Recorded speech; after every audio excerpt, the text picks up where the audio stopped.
दोस्तों स्वागत है एक बार आपका फिर एक इस बेहतरीन वीडियो में। और मैं आशा करूंगा कि आपको सारे के सारे चैप्टर्स डे बाय डे समझ में आ रहे होंगे। और मैं आज की वीडियो में आपको बहुत बेहतरीन तरीका बताने वाला हूं और कराने वाला हूं। और इस एक पर्टिकुलर टॉपिक से इतने क्वेश्चंस बनते हैं दोस्तों, आप भी देखोगे तो हैरान हो जाओगे।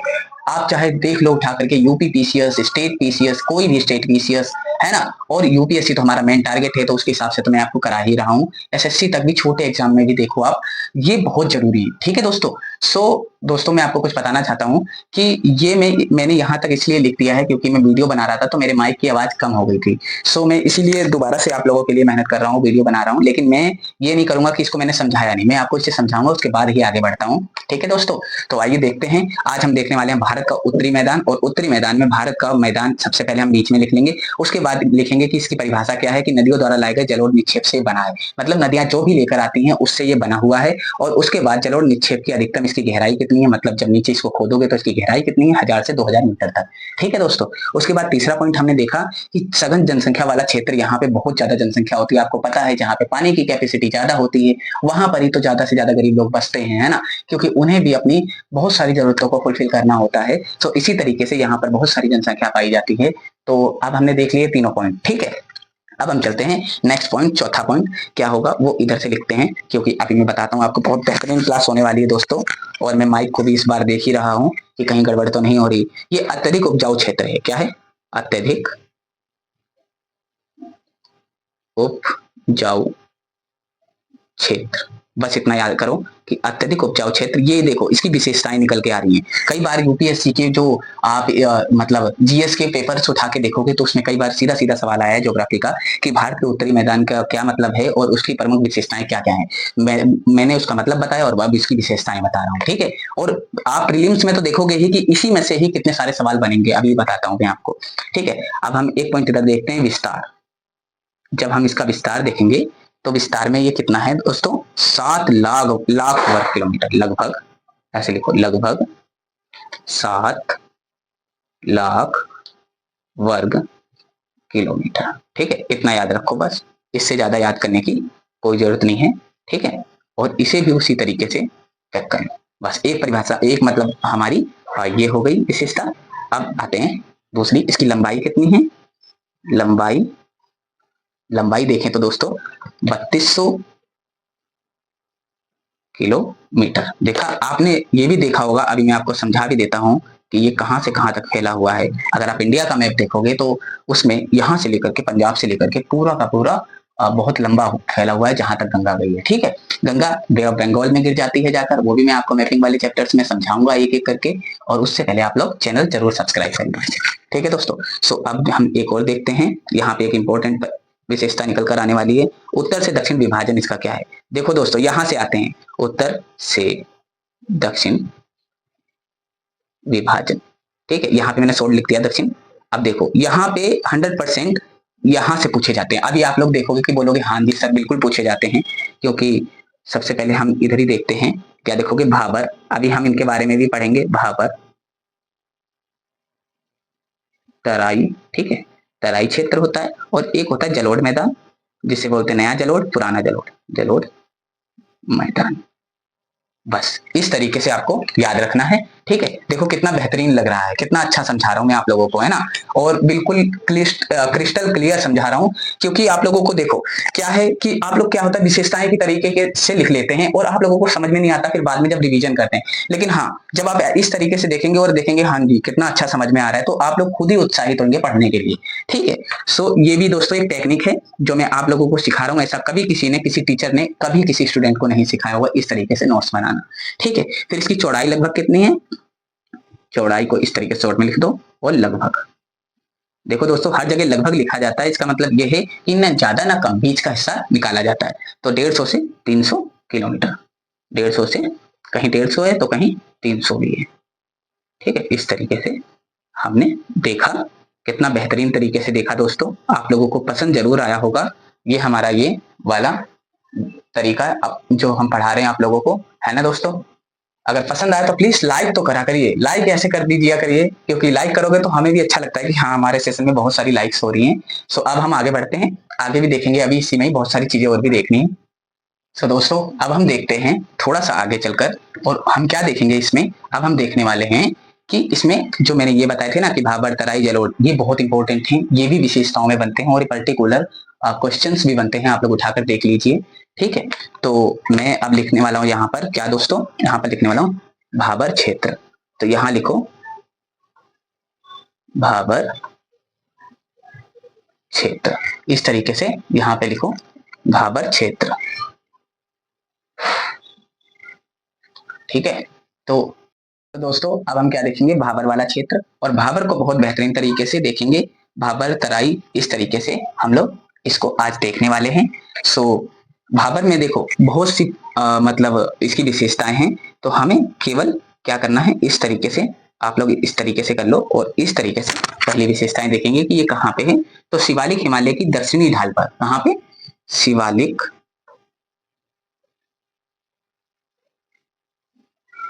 हिमालय की दक्षिणी ढाल पर। ठीक है, तो इस तरीके से आप लोग क्या करोगे, इस तरीके से पहली विशेषता लिखोगे। सेकंड में क्या लिखोगे कि 8 से 10 किलोमीटर चौड़ी पट्टी है, 8 से 10 किलोमीटर चौड़ी पट्टी में, चौड़ी पट्टी में। ठीक है, ये क्या है, 8 से 10 किलोमीटर चौड़ी पट्टी में फैला हुआ है, और नदियों द्वारा लाई गई गुटिका निक्षेप से निर्मित है। देखो गुटिका का मतलब है कि कण, कंकड़ देखे है ना आपने, तो वो कंकड़ कंकड़ आए हैं उससे निर्मित है। ठीक है, ये उपजाऊ क्षेत्र भी नहीं है ज्यादा, तो नदियों द्वारा लाए गए,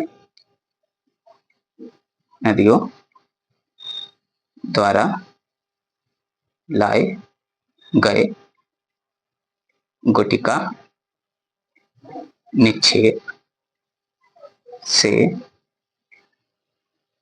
निर्मित है। देखो इस तरीके से, देखो कितना बेहतरीन लग रहा है ना, ऊपर से लेकर तक नीचे तक देखो कितना बेहतरीन लग रहा है। अभी आपको 2-3 पॉइंट और लिखने इसमें कि कभी कभी नदियां जो है ना इस क्षेत्र में विलुप्त हो जाती हैं, अभी उसका भी मतलब बताता हूं। तो कभी कभी, कभी कभी नदियां इस क्षेत्र में विलुप्त हो जाती हैं। ठीक है, ये लिखना है आपको। और हाँ दोस्तों, इसको बता देता हूं मैं कि देखो आप बहुत सारे कण डालना, ठीक है, और उसमें क्या, एक गिलास से ना इधर कोने से उसमें पानी डालना, तो पानी दिखेगा नहीं, दिखेगा ना, वो उनके नीचे चला जाएगा। तो यही होता है कि नदियां विलुप्त हो जाती हैं, फिर दूसरी जगह से वो आ जाएंगे, और जहां पर कंकड़ खत्म हो जाएंगे वहां ऊपर वो दिख जाएगी। ठीक है, तो ये होता है इसका मतलब। फिर होता है कि कृषि योग्य नहीं है। अब एक बात बताओ, कंकड़ पत्थर में क्या कृषि उगाओगे, है ना, कृषि योग्य नहीं है, नहीं है। ठीक है, तो इस तरीके से आपको क्या करना है, ये करना है। अभी हम आगे भी देख रहे हैं। ठीक है दोस्तों, सो अब हम चलते हैं आगे। अब हम देखेंगे तराई वाला क्षेत्र, और फिर उसके बाद हम देखेंगे क्या, उसके बाद देखेंगे जलोढ़ मैदान, जिसमें एग्जैक्ट में कृषि होती है। ठीक है, तो उससे पहले देखते हैं तराई क्षेत्र, इसे भी लिखो बीच में, तराई क्षेत्र। ठीक है, तराई क्षेत्र। दोस्तों इसे कटा मत समझना है, कटा हुआ नहीं है, ये आपको थोड़ा सा गड़बड़ हो गई, कोई दिक्कत नहीं, तराई क्षेत्र लिख लेना। ठीक है, इस तरीके से, या फिर इसको थोड़ा ऐसे कर लो। ठीक है, तो क्या है ये, तराई क्षेत्र। अब तराई क्षेत्र की परिभाषाएं देखो कि भाबर क्षेत्र के दक्षिण में है। एग्जैक्ट सी बात है ना, ऑब्वियस सी बात है कि अगर ये क्षेत्र है हमारा, क्या है, ये अभी है भाबर, तो ये उत्तर हुआ, ये दक्षिण हुआ, तो अभी नीचे ही तो होगा, है ना। तो इस तरीके से फिर उसके नीचे होगा क्या, उसके नीचे होगा चलो वो जलोढ़ मैदान। ठीक है, तो इस तरीके से आपको याद करना है, याद करने की बहुत बेहतरीन तरीके। भारत क्षेत्र के सॉरी भाबर क्षेत्र के, भाबर क्षेत्र के दक्षिण में। ठीक है, देखो दक्षिण मैंने शॉर्ट में लिखा है, क्योंकि बार बार लिखना ठीक नहीं होता है, वो आप अपने नोट्स में भी इसी तरीके से ऐड करना। आपने पीछे लिख लिया, फिर आपको याद भी हो गया, और बार बार इसे लिखना ठीक नहीं होता है। ठीक है, पूरा लिखना, क्योंकि हमें बनाने हैं शॉर्ट नोट और बहुत डीप में। ठीक है, और इसकी चौड़ाई कितनी है, देखो चौड़ाई, पहले इसको उसी तरीके से कर लो, क्योंकि इस तरीके से क्या है, अब चौड़ाई कितनी है, 10 से 20 km, किलोमीटर। ये भी हमें याद हो गया भाई, 10 से 20 किलोमीटर इसकी चौड़ाई है तराई क्षेत्र की, ठीक है। और फिर इधर लिखो, एक पॉइंट इधर डालो और यहाँ पे क्या लिखोगे, जंगली एवं वन्य क्षेत्र। देखो यहीं पे जंगल भी है, जंगली एवं और वन भी है, ठीक है, वन्य वन है ना दोस्तों, वन्य क्षेत्र। ये भी कृषि योग्य नहीं है दोस्तों, क्योंकि यहाँ पे जानवर पाए जाएंगे अधिकांश से अधिकांश, और यहाँ पर क्या पाया जाएगा, वन पाए जाएंगे, हर तरीके के पेड़ पौधे पाए जाएंगे, लेकिन यहाँ पे कृषि अभी योग्य नहीं है, ठीक है। और नम एवं दलदली क्षेत्र है, ये कौन सा है, यहाँ पे लिखो नम एवं दलदली क्षेत्र है, ठीक है, इस तरीके से लिख लो। और दोस्तों जो भी नए पॉइंट होते हैं करंट अफेयर, तो उन्हें यहां लिखना है, इस तरीके से यहां लिखना है छोटे छोटे पॉइंट में, ठीक है। ये है आपका मेन पोर्शन, तो करंट अफेयर आपका इधर आ जाएगा, कोई प्रॉब्लम नहीं, एक्स्ट्रा करंट अफेयर याद ही नहीं करना, आपको पढ़ना है तो यहाँ लिख लेना है, ठीक है। इसी तरीके से मैं भी अपने नोट्स में करता हूँ, ठीक है। तो हो गया। अब उसके बाद एक और पॉइंट लिखते हैं यहाँ पे इस तरीके से, तो भाबर क्षेत्र में विलुप्त हो जाती है और यहाँ पर नदियां आती है, मैंने बताया था ना, कंकड़ पत्थर जो होता है वहां विलुप्त हो जाएंगी, फिर जहां थोड़ा सा मैदान दिखे वहां आ जाएंगे, दिखेंगी। तो क्या हुआ, अब इस क्षेत्र में क्या हुआ, नदियां दिखने लगेंगी, वहां विलुप्त यहाँ दिखने लगेंगी। तो या ऐसे लिखो, भाबर क्षेत्र में विलुप्त, है ना, विलुप्त नदियां यहां प्रकट, ठीक है, इस तरीके से लिखो, नदियां यहां प्रकट, बस इस तरीके से आपको याद करना है। और देखो दोस्तों, अगर आप लोग अच्छी राइटिंग में लिखोगे तो आपको याद करने में बहुत आसानी रहेगी, ठीक है। देखो हमने कितना बेहतरीन देख लिया, हमने देख लिया भाबर क्षेत्र, हमने देख लिया तराई क्षेत्र, अब लास्ट पॉइंट हम लोग देखने वाले हैं यहीं पर। अब मैं वीडियो को स्किप नहीं करूंगा, यहीं पे देखने वाले हैं, बहुत इंपॉर्टेंट है दोस्तों, जलोढ़ जिससे हमेशा आता है, यहाँ पे लिखो जलोढ़। अभी देखो मैं आपको किस टेक्निक से कराने वाला हूँ, जलोढ़ मैदान, तो इस तरीके से मैं कराने वाला हूं आपको, ठीक है। यहां पर इस तरीके से लिख लिया आपने, उसके बाद इस तरीके से पॉइंट बनाओ और यहां पर लिखो बांगर। देखो ये दो पॉइंट में डिवाइड है, बांगर और खादर, इस तरीके से आपको याद करना है, बांगर एवं खादर, बस इतना याद रखना है, क्या है, बांगर एवं खादर। लेकिन यहीं तक नहीं दोस्तों, अभी हमें इसके बारे में थोड़ी विशेषताएं भी जाननी पड़ेंगी। वो कैसे, सबसे पहला पॉइंट, पुराने जलोढ़ से निर्मित है, किससे, यहां लिखो पुराने जलोढ़ से निर्मित, ठीक है। दूसरा पॉइंट क्या लिखोगे, दूसरा लिखो बाढ़ वाले मैदान से दूर स्थित है, बाढ़ नहीं आती यहाँ पे, बाढ़ वाले मैदान से दूर स्थित, ये हमने लिख लिया। तीसरा हमें क्या करना है, तीसरा उत्तरी मैदान का विशालतम भाग, उत्तरी मैदान का विशालतम भाग है ये, ठीक है, का विशालतम भाग, ऐसे याद रखना। एक और पॉइंट लिखो दोस्तों यहीं पर, एक और पॉइंट, मृदा में चूनेदार निक्षेप है। अभी मैं बताता हूं, मृदा जो होती है ना, मिट्टी, मृदा में चूनेदार निक्षेप। अब देखो इसे याद करने के लिए यहां लिख लो कंकड़, मैंने भी ऐसे लिख रखा है कंकड़, क्योंकि कई बार आदमी होता है कि क्या होता है निक्षेप, क्या होता है ना। तो अब हमें क्या करना है, यहां मैं आपको समझाता हूं कि मृदा में जो चूनेदार निक्षेप होता है वो क्या काम करता है, वो कंकड़ होता है, ठीक है। और वो कंकड़ क्या होते हैं, वो कंकड़ जो नदियों द्वारा लाए जाते हैं वो कंकड़ ही इकट्ठा होते हैं, ठीक है। तो ये वाला जो क्षेत्र है ये भी ज्यादा खास नहीं है, मैं आपको हमेशा बता रहा हूँ कि कौन क्षेत्र कृषि योग्य है, ये वाला भी ज्यादा कृषि योग्य नहीं है, पर थोड़ी बहुत यहाँ पे भी होती है कृषि, जीव समझो, ठीक है।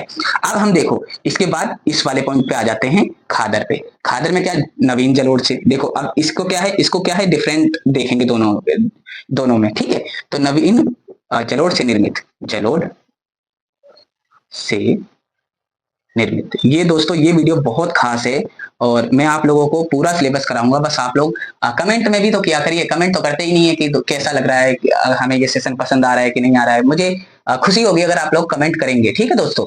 तो प्लीज कमेंट पे ध्यान दें और लाइक शेयर और सब्सक्राइब तो आपको मैं हर वीडियो में कहता ही हूँ और मुझे भरोसा भी है कि आप लोग करते जरूर होंगे, ठीक है। तो ये हो गया। मैं यहाँ तक ये भी कहता हूँ चाहे कोई छोटे से छोटे एग्जाम की भी तैयारी कर रहा है उसके लिए भी ये बहुत बेटर है, क्योंकि आप लोग देखते हैं कि UPSC, union public service commission, कितना बड़ा नाम है और यहाँ तक कि इस नाम ने सबसे ज्यादा उजागर जो नई जनरेशन है उनको किया है। तो अब हमें क्या करना है, किसी भी मतलब इससे ऊपर तो कुछ नहीं है ना, तो इसको किसी भी एग्जाम में आप लोग पढ़ के जाना है। ये नहीं कि यूपीएससी, हाँ हमारा मेन टारगेट जरूर यूपीएससी है, लेकिन हम अगर इसको किसी भी एग्जाम में पढ़कर गए तो कभी भी ज्योग्राफी के इस सिलेबस से और इस टॉपिक से कभी भी बाहर कुछ नहीं आने वाला है। ठीक है दोस्तों, सो मुझ पे विश्वास रखिए, मैं आपको पूरा सिलेबस करा कर दूंगा, ये मेरा वादा है। लेकिन आप लोगों को सब्सक्राइब पर ध्यान करना पड़ेगा। अगर आप लोग सब्सक्राइब करेंगे तभी तो मेरा जो अंदर से एक जुनून है वो पैदा होगा ना, है ना, तभी तो मैं और भी ज्यादा से ज्यादा वीडियो बनाऊंगा आप लोगों के लिए। तो दोस्तों क्या है खादर, खादर के बारे में पढ़ रहे हैं, बाढ़ वाले मैदान में स्थित है, बाढ़ वाले मैदान में स्थित है। ठीक है, बाढ़ वाले मैदान में स्थित है। और उसके बाद प्रतिवर्ष पुनर्निर्माण, अब देखो इसका क्या मतलब है, अभी बताता हूं। प्रतिवर्ष पुनर्निर्माण, इसका ये मतलब है कि हर साल खराब हो जाता है, हर साल बढ़िया हो जाता है। ठीक है, अब देखो एक पॉइंट कितना बेहतरीन आने वाला है, जो मैं हर बार बता रहा हूं आप लोगों को कि अत्यधिक, अत्यधिक, आप लोग अपने मन में सोचो क्या बताने वाले हैं, अत्यधिक उपजाऊ। यही पॉइंट, इसी पॉइंट की मतलब एक तलाश थी कि कई बार क्वेश्चन आता है इस तरीके से कि भाई ये बताओ कि सबसे ज्यादा उपजाऊ क्षेत्र कौन सा है। तराई दे देंगे, बांगर दे देंगे, खादर दे देंगे, भाबर दे देंगे, हैं चलोड़ में तो दो हैं ही। तो आप लोगों को खादर वाले क्षेत्र को बहुत ध्यान देना है। और हाँ, मैं इसे जरूर मतलब हाईलाइट जरूर करूंगा, क्योंकि ये बहुत इंपॉर्टेंट है, ये वाला जो है पोर्शन, ये बहुत इंपॉर्टेंट है। ठीक है दोस्तों, सो अगर आपने स्क्रीनशॉट नहीं लिया है, और मैं तो कहता हूं मेरे साथ साथ लिखा करो। ठीक है, वीडियो पॉज करी, लिख लिया, फिर चलते गए, फिर वीडियो पॉज करी, जैसे इतना हो गया आधा पेज, फिर वीडियो पॉज करी, फिर तुरंत लिख लिया। 1 मिनट का काम होता है लिखना। ठीक है, सो देखो यहाँ पे आपको ज्यादा लिखना भी नहीं है, लेकिन थोड़े से में कितना बेहतरीन सा समझ आ रहा है ना दोस्तों। सो प्लीज, मुझे आशा होगी आप लोगों को बहुत बेहतरीन समझ में आ रहा है। तो दोस्तों एक बार मैं फिर कहूंगा कि वीडियो अगर आपको पसंद आ रही है तो please like share and subscribe करिए। और हर छोटे से छोटे गांव के लोगों को जिनका सपना है कुछ करने का, कुछ बन दिखाने का, तो प्लीज उनके माँ बाप का उनका सपना पूरा करवाइए। और ये आप ही करवा सकते हैं, क्योंकि आप लोग जब शेयर करेंगे तो ज्यादा से ज्यादा लोग जुड़ेंगे, और जुड़ेंगे तो देखेंगे, और देखेंगे तो कुछ ना कुछ करने की उनके अंदर भावना उत्पन्न होगी। सो दोस्तों थैंक यू वेरी मच। आज के लिए हम यही विश्राम करते हैं। थैंक यू दोस्तों।